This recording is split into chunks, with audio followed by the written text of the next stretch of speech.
Bonjour, morning brief du 14 août 2018. Alors, peu d'actualité pour ce matin en ce qui concerne les émetteurs. Par contre, on fait un petit commentaire sur la semaine boursière passée, qui vient de passer, puisque lundi c'était un jour férié. Alors, la semaine terminée dans le rouge pour le Thule Index avec une perte de 0,45%, réduisant ainsi ses gains annuels à 32,79%. Ça reste toujours une performance exceptionnelle. D'ailleurs, le Thule Index 20, il est à plus de 36% de hausse de gains depuis le début de l'année.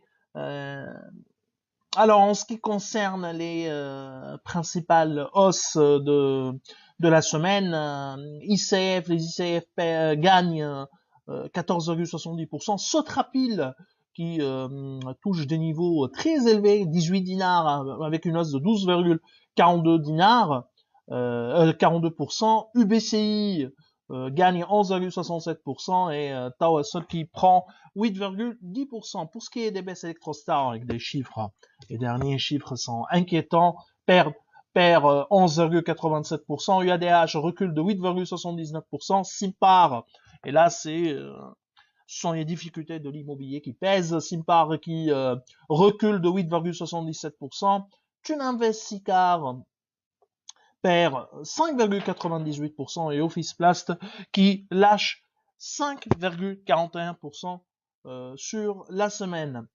En ce qui concerne un peu notre commentaire par rapport à surtout le fait qu'il y aura probablement une loi de finances complémentaire qui se base sur une révision à la baisse du taux de croissance de l'économie prévu initialement à 3%. Le taux de croissance de base pour la loi de finances complémentaire serait entre 2,2% et 2,6%. En outre, il y aura l'ajustement du budget qui se base essentiellement sur la mise à jour des dépenses de carburant, la subvention ou la compensation du carburant, puisque le taux le cours du brut a baissé, a augmenté plutôt, dépassant de loin les prévisions du budget.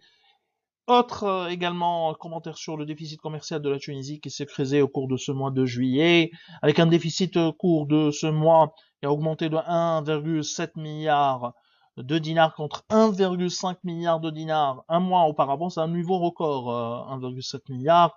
Fin de l'effet de l'huile d'olive et des dates, donc en ce qui concerne l'exportation. Depuis le début de l'année, le déficit commercial atteigne 9,9 milliards de dinars avec un taux de couverture qui résiste toujours à plus de 70%, 70,3% contre 68,9% une année auparavant, mais il est sur une tendance décidément baissière. Il est clair que l'augmentation des exportations de 26% est insuffisante pour réduire le déficit commercial et on devrait profiter davantage d'un dinar aussi bas. D'ailleurs, on est à des niveaux extrêmement bas pour le dinar tunisien. Donc, il faudra profiter davantage.